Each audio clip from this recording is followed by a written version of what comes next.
The sky above Moon Outpost 17 was dark and silent. Only the soft hum of machines and blinking lights gave signs of life.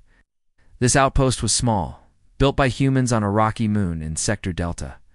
It was used for research, communication, and watching.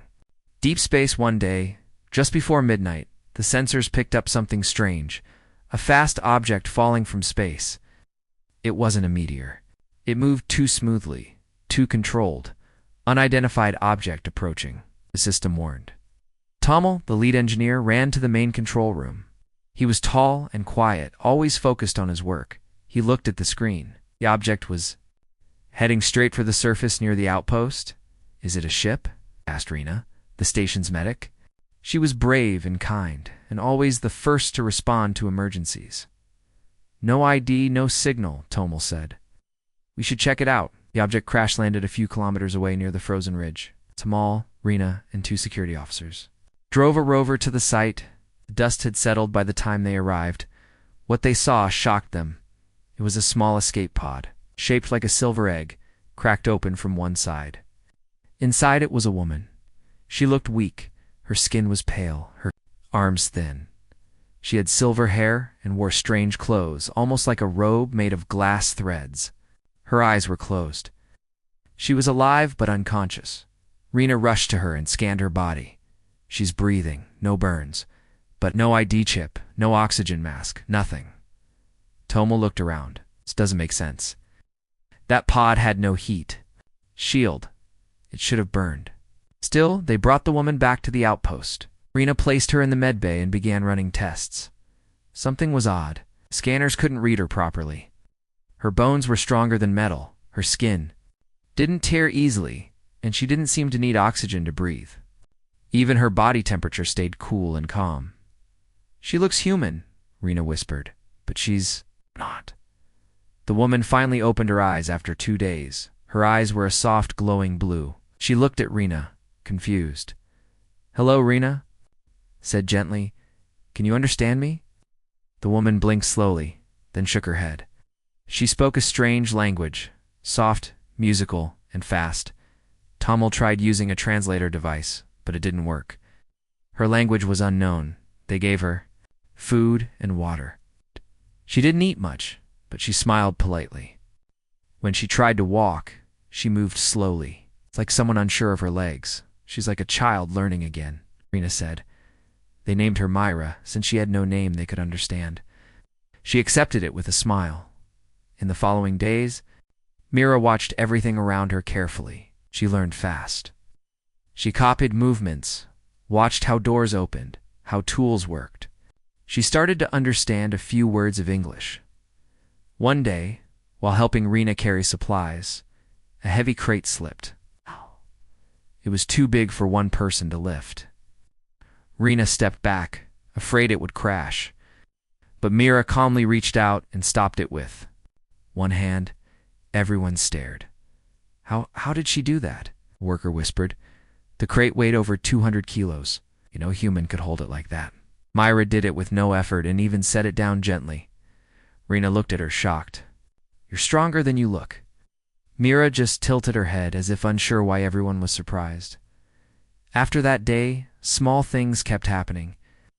A broken machine sparked fire.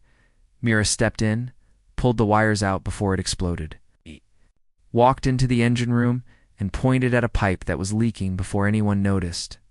She pressed her hand on a broken console. It worked again. Tommel started watching her closely. "She's not lost," he said one evening. "She knows." "More than she shows? But why hide it?" Rena asked.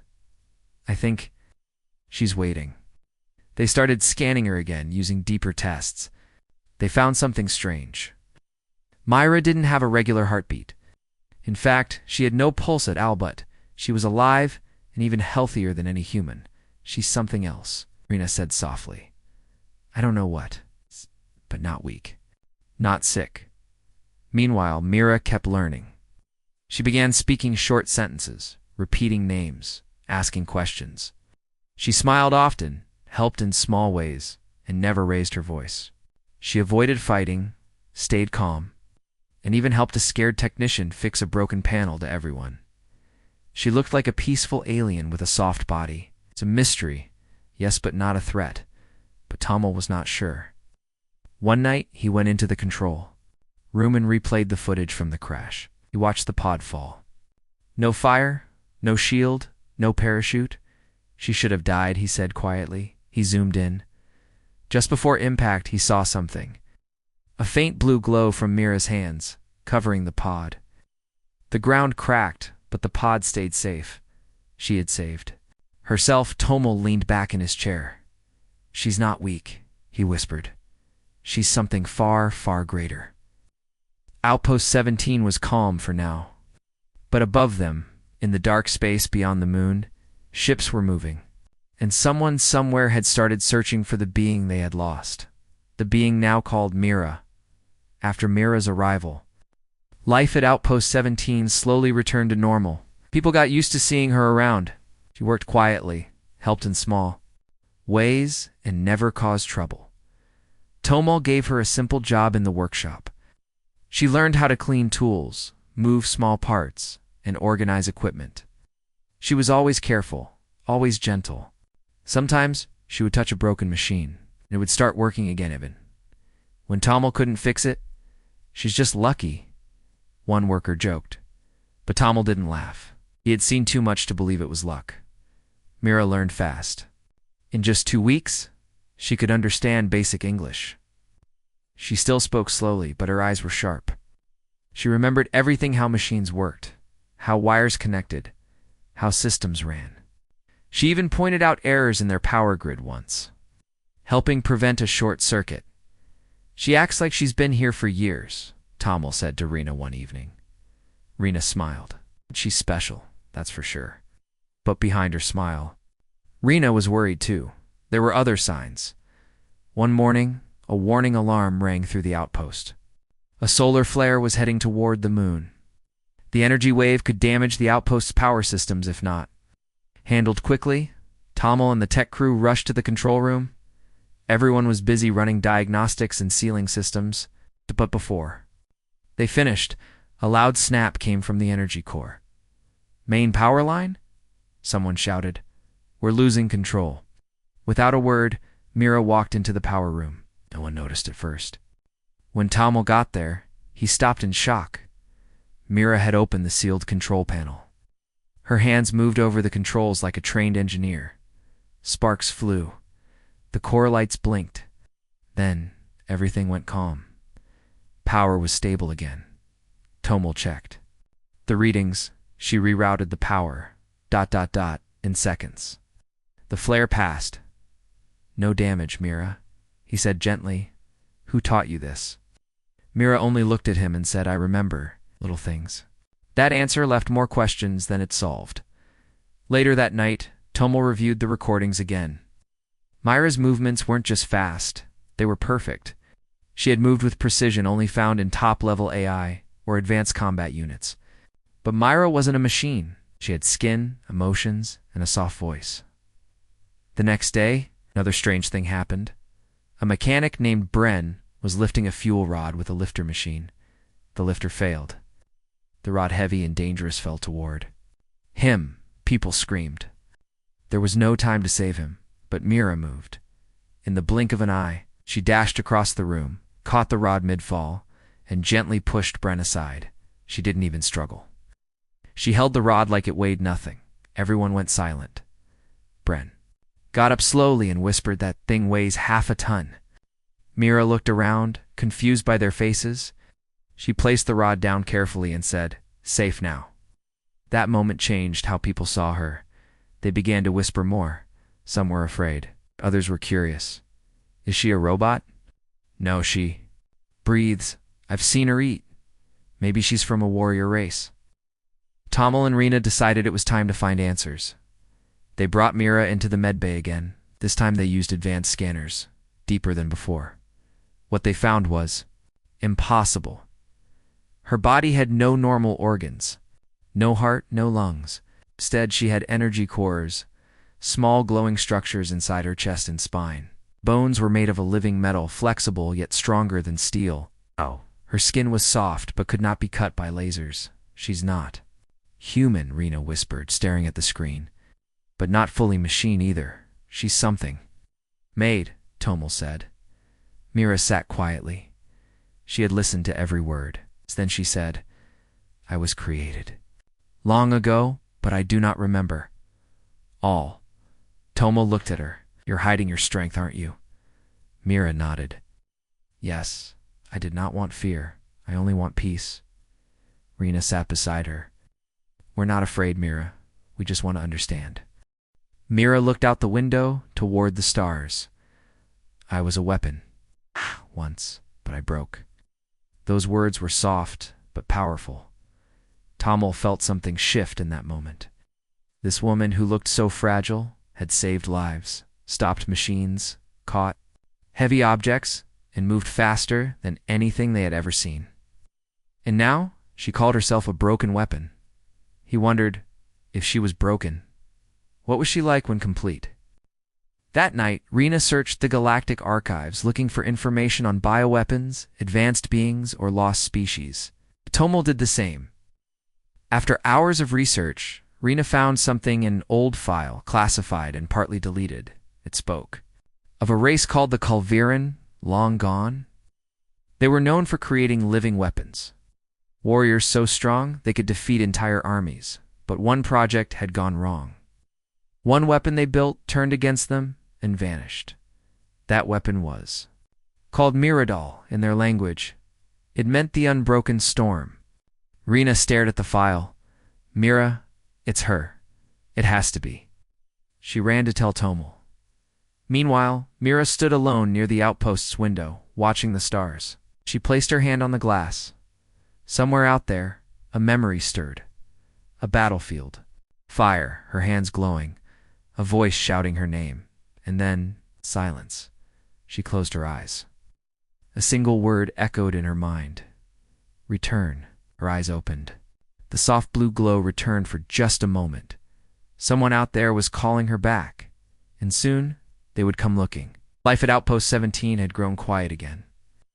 The team still talked about Mira's strange powers, but they also grew used to her presence. She worked like any other crew member, fixed broken machines, helped Rena in the med bay, and even laughed when someone told a joke, though.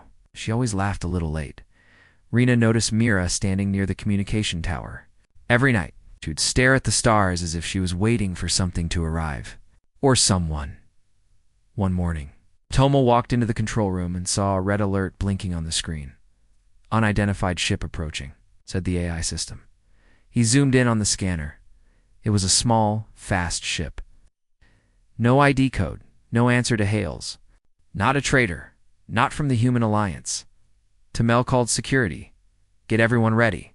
This might be trouble. By the time the ship landed, the whole outpost was on alert. 4 tall, armored aliens stepped out. They were not friendly. Their leader, a rough-looking one with dark red skin and yellow eyes, walked up to the entrance. I am Vorak, mercenary captain, he said. We have reason to believe you are hiding something valuable. Let us in, or we take it by force. Tomel kept his voice calm. This is a peaceful station. There's nothing valuable here. Vorak smiled cruelly. Then you won't mind. If we search it, before Tomel could reply, the mercenaries rushed in. 2 guards tried to stop them, but they were quickly thrown aside. The base was under attack. Vorak and his team moved fast. They broke down doors, pushed past crew members, and searched every room. One of them pointed toward the workshop. She's here, he shouted. Mira stood calmly in the center of the room. Vorak stepped forward. You're coming with us. Try to run. Mira looked at him, silent. We know what you are, Vorak continued. Our client wants you alive, but broken is also fine. He raised a weapon. Mira didn't move. Tomel arrived just in time to see what happened next. In a blink, Mira stepped forward, grabbed the weapon from Vorak's hand and crushed it.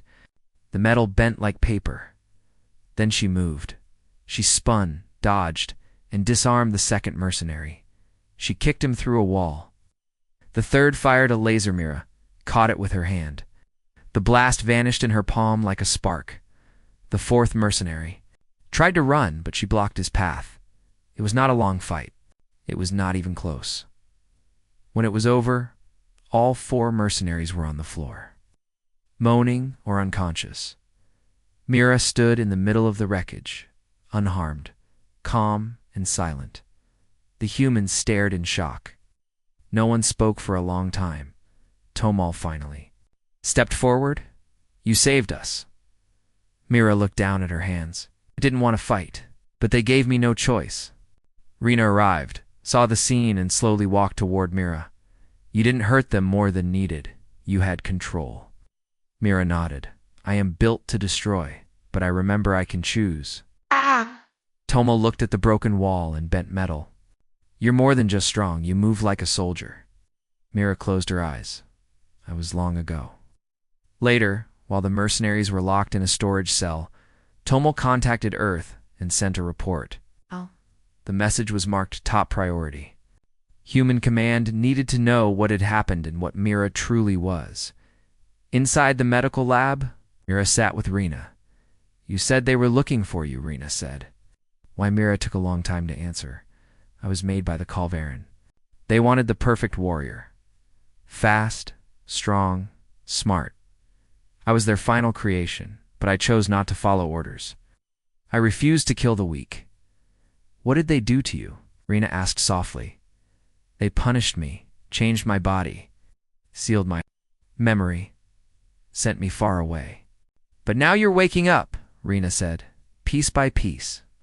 "Yes, and they will come again. The mercenaries were only scouts." Tomal entered the room. "Then we'll help you fight." Mira shook her head. "They will send more. Bigger. Stronger. This place will not survive." "We're not leaving you," Rena said firmly. Tomal nodded. "You protected us, and now we protect you." Mira looked at both of them, her voice quiet. "Thank you." That night, the stars above the moon shimmered brighter. More ships moved in the dark, small at first, then growing larger. The Calvaran had found their weapon, and they were coming to take her back. But Mira was no longer alone. The outpost was quiet after the fight. Everyone had seen Mira's true strength, and now they looked at her differently. But not with fear this time, with respect. The 4 captured mercenaries were taken off the moon by a patrol ship from the Human Alliance. Mira did not watch them leave. Instead, she stayed in the power room, helping Tomal repair the damage. "Why do you still help us?" Tomal asked her, while fixing a broken energy coil. Myra paused, her hands still glowing faintly with blue light. "Because you treat me like a person, not a weapon." Tomal looked at her closely. "You are a person. Maybe not fully human, but that doesn't matter to us." That made Mira smile, just a little. Rena, meanwhile, had not stopped researching.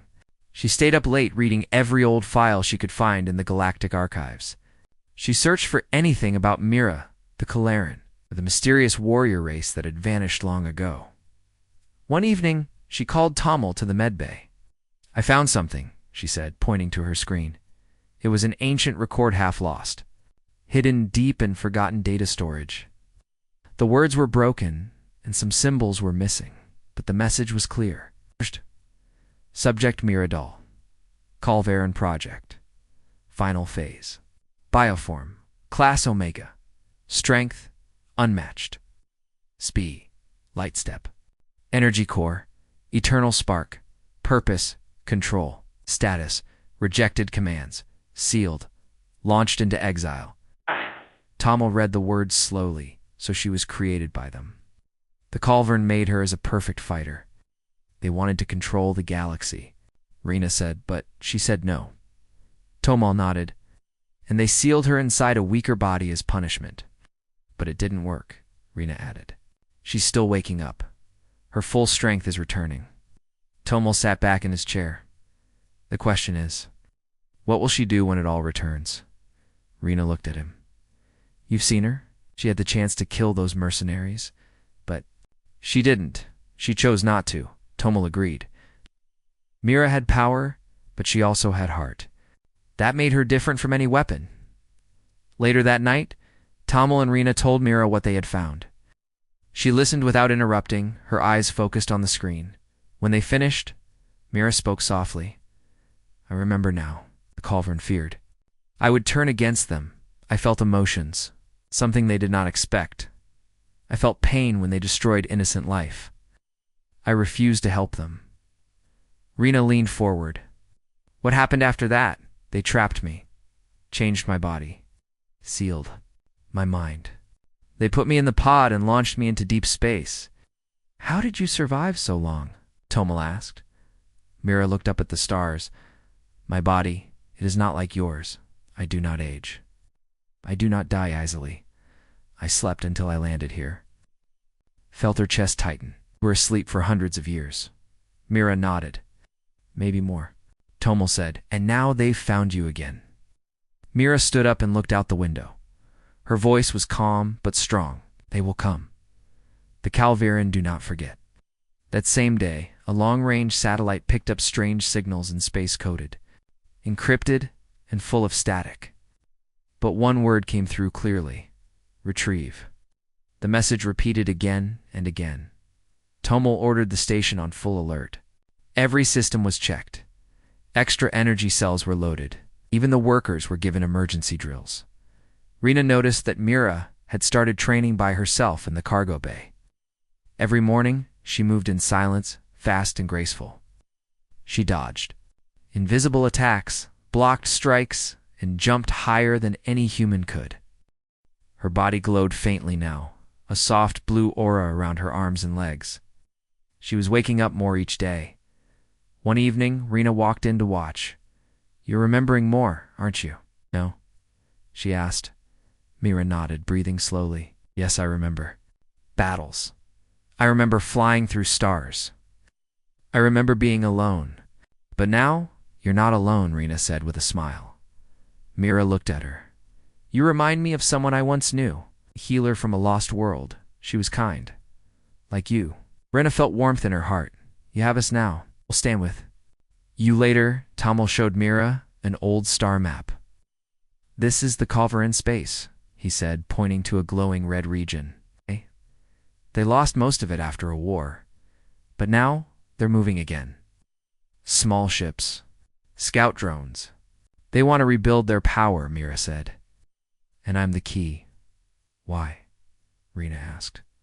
They fear you. They don't want me to lead others, Mira said. If I fight beside humans, others will follow me. Even some of them. Tomal nodded.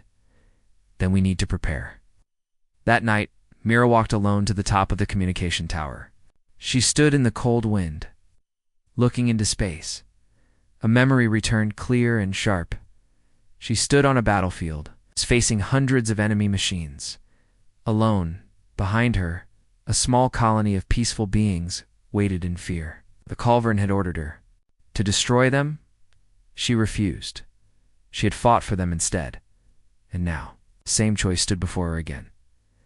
But this time, she would not be sent away. She would stay. She would fight. She placed her hand on the metal rail, and her voice whispered into the night. I am Myradol, the unbroken storm, and I will not run. Within the dark sky above, hidden far in the stars, Culverin warships began to move. The silence of space ended. Long-range sensors at Outpost 17 picked up multiple signals. They were coming fast. Ships, big ones, moving in formation. They had no flags, no identification, but everyone knew who they were. The Culverin, Tomal said quietly as he stared at the screen. They're here. Rena stood behind him. Her voice was calm, but her hands were shaking. How many ships? 6. Maybe more, Tomal replied. And they're not scouts this time. They knew this was no visit. It was an invasion. Tomal called for a full lockdown. Every system went into defense mode. Shields charged. Emergency food and oxygen supplies were checked. The humans prepared for a fight they were not sure they could win. Mira stood outside the main door of the outpost, looking at the sky. Her blue eyes glowed faintly as she watched the dark spots in the star shadows of incoming warships. They came faster than I thought, she said. Tomal walked up beside her. We're with you, Mira. Whatever happens, she nodded. This moon will be their first mistake. That night, the humans began preparing. Mira helped them upgrade their weapons.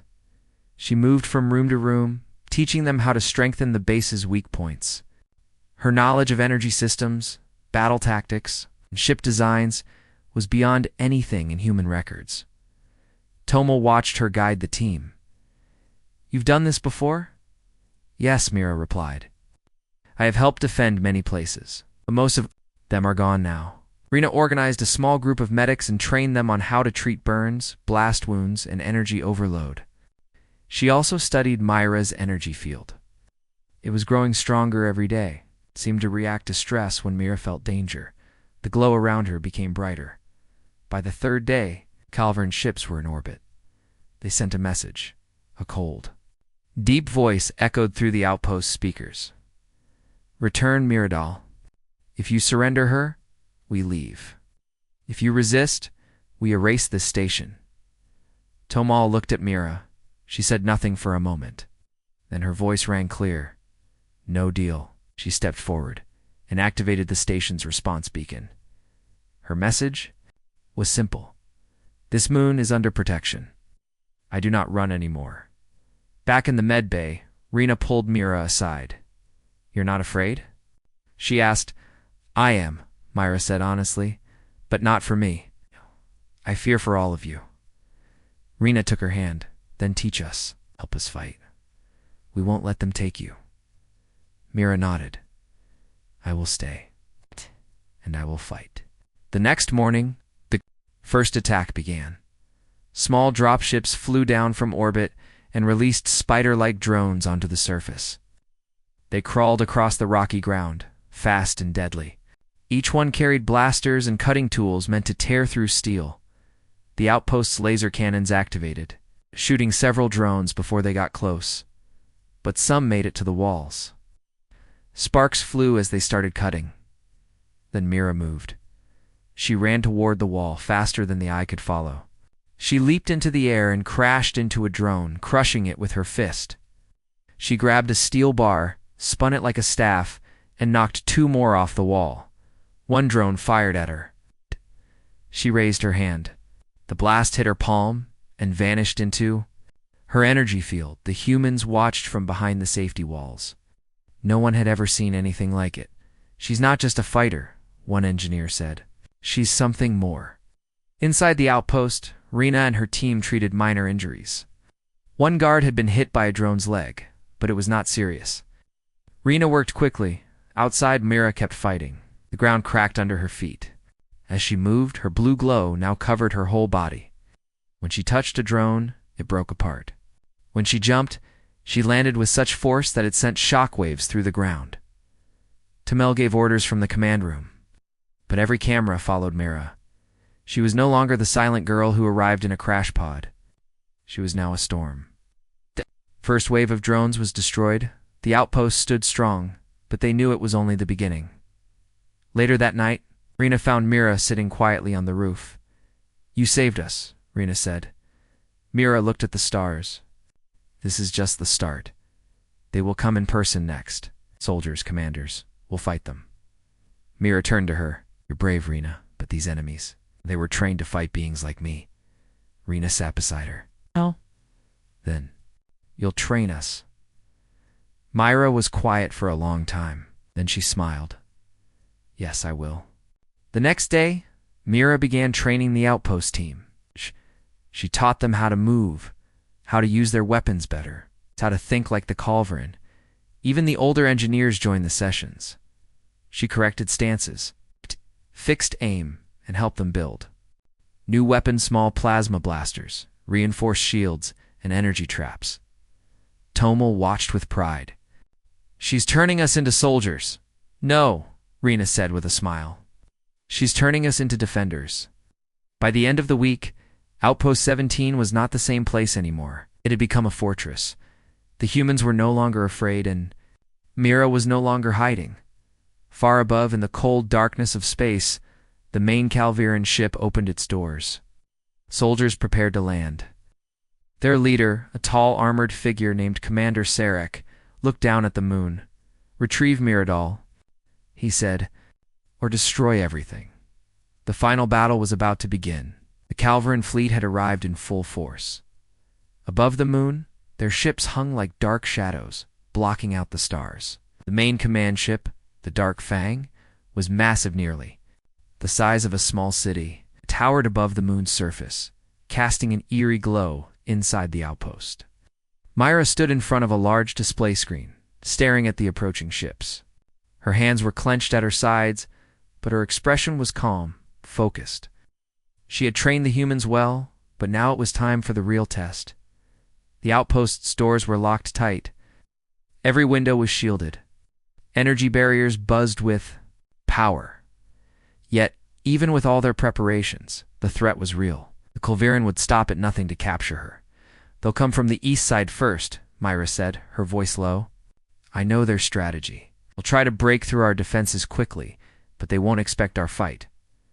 Tomal nodded. "We're ready. We'll fight." Rina, standing beside them, tightened the straps on her combat gear. "We have to do this together?" "Together?" Mira repeated. "We can win this." Outside, the first Culverin dropships descended. They were fast, silent, and deadly. A fleet of black armored soldiers armed with energy rifles began to land on the rocky surface. They were tall, strong, and prepared for battle, but they weren't prepared for what they would face. The humans had set up traps along the eastern cliffs. Mines, energy barriers, and hidden plasma traps all lay in wait. As the Culverin soldiers advanced, the first wave hit an energy trap. A blast of blue light exploded, sending half the group scrambling for cover. More mines went off, throwing the Culverin into disarray. The humans, positioned in the outpost's fortified walls, opened fire. Plasma beams lit up the night. They shot with precision, taking out several soldiers before they could react. Mira stood in the center, moving like a blur. She ran across the battlefield faster than the Culverin soldiers could aim. With each step, she struck blows that knocked them to the ground, disabling their weapons or breaking their armor. In one move, she disarmed 3 soldiers at once, their rifles flying from their hands and breaking apart before they hit the ground. Tomol fired from the top of the wall, aiming carefully and picking off targets. His focus was sharp, his hands steady. Rina led a group of medics, making sure that the injured were cared for quickly and safely. In the chaos, Mira stood still for a moment, listening. The ground vibrated under her feet, and she could feel the Culverin forces advancing on all sides. "They're sending in their best," she muttered, her voice tight. "Commander Sarek is leading the charge. He's strong, smarter than the others." "We'll handle him," Tomel said, his voice full of determination. The battle raged on for hours. The humans used every trick they could. They were outnumbered, but they had one advantage: their teamwork. They knew the terrain. They knew the outpost. And with Mira by their side, they were fighting like never before. At one point, a Culverin assault tank rolled in, its massive gun aimed straight at the outpost walls. The tank's cannon fired, and the wall trembled under the blast. But Mira was already moving. She sprinted toward the tank, dodging enemy fire. With a leap, she landed on the tank's side. Gripping its turret, the Culverin soldiers inside tried to react, but Mira tore through the armor like paper. She broke the tank open, disabling its systems with ease. "Tank destroyed," a voice shouted over the radio. "We're not done yet," Mira said, her voice steady. By this time, the humans had pushed the Culverin back to the eastern ridge. The outpost's shields were holding strong, but it was clear the Culverin were not going to give up. They were relentless. Suddenly, the ground shook. Mira's eyes widened as a new ship descended from the sky. It was massive, larger than the others. Its engines roared as it landed with a thunderous crash. The Dark Fang had arrived. The massive warship opened its doors, and from it, Commander Sarek stepped out. He was tall, clad in heavy black armor, his eyes glowing with the cold light of a true warrior. He raised his weapon, a huge energy blade that shimmered with dark power. "I will not be stopped," Sarek's voice echoed across the battlefield. "Miradol, you are mine." Mira looked at the approaching commander. "I will never be yours." She ran forward faster than before, her energy field glowing brightly. She moved through the chaos like a storm. Sarek raised his blade to strike, but Mira was already there. She blocked his attack with her bare hands, energy crackling in the air. As their weapons clashed, Sarek pushed harder, but Mira's strength was beyond his. She spun, using her momentum to send him flying back. He hit the ground hard but quickly stood up, eyes blazing with fury. "You are a weapon." "Mira, you are not human," Sarek shouted. "I am what I choose to be," Mira replied, her voice calm. Steady. The humans cheered as Mira faced the commander. They could see the power in her. But it wasn't just her strength that made her unstoppable. It was her will. Mira and Sarek fought like gods of war. The ground trembled beneath them. Every move was a blur of power and precision. Sarek, though strong, was slow to react, and his attacks seemed weak compared to Mira's speed and agility. Finally, with one swift move, Mira disarmed Sarek, sending his weapon flying into the distance. She stood over him, her glowing energy surrounding her like a shield. "You don't control me," she said, her voice cold and certain. Sarek, battered and defeated, glared up at her. "You cannot escape your past, Mira." "I don't need to escape," Mira answered. "I'm here, and this is my future." With that, she knocked him unconscious, sending him crashing into the dirt. The battle was over. The Calvaran forces, leaderless and broken, began to retreat. Mira stood tall, her chest heaving with exertion, but her spirit unbroken. The humans gathered around her, cheering. They had won. Together they had stood against the Calvaran and defeated them. Tamel walked up to Mira. "We couldn't have done this without you." Mira looked at him and smiled softly. "We did it together." Rena stood beside them. "You're not just a weapon anymore, Mira. You're our hero." Mira's blue eyes softened. "I'm human now, too. I've chosen this life." The warships in the sky began to leave, their dark silhouettes fading into the distance.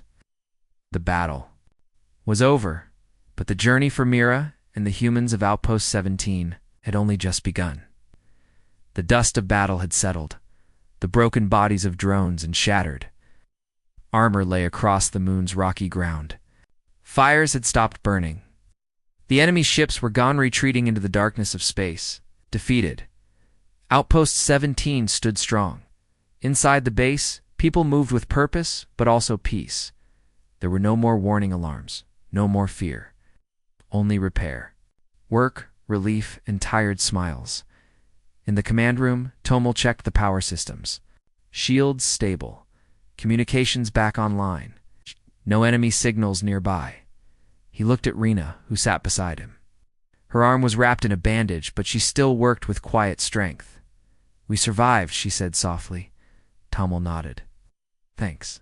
To her, outside, Mira stood on the landing platform watching the sky. Her silver hair flowed in the wind, and the soft blue glow still surrounded her body. But it was calmer now, gentle like moonlight. She had fought like a storm, but now she was still.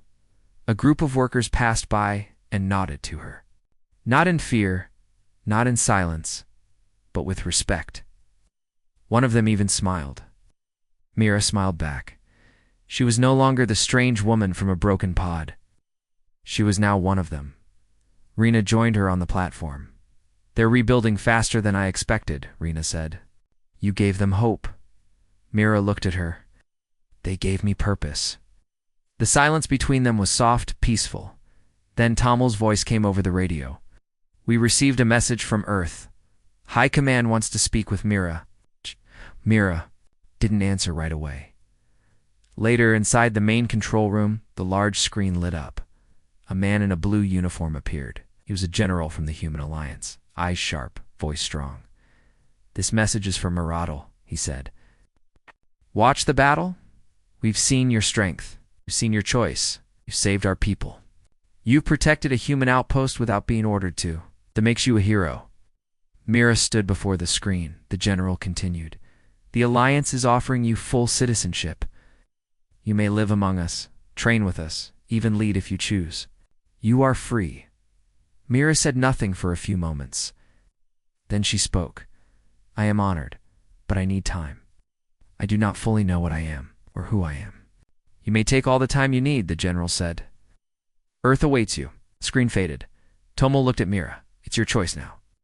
The next day, Mira sat near the edge of the outpost wall, legs crossed, hands resting on her knees. She was meditating, breathing slowly. Inside her mind, memories floated, some clear, some broken. She remembered fighting on planets she didn't know the names of. She remembered standing alone against armies.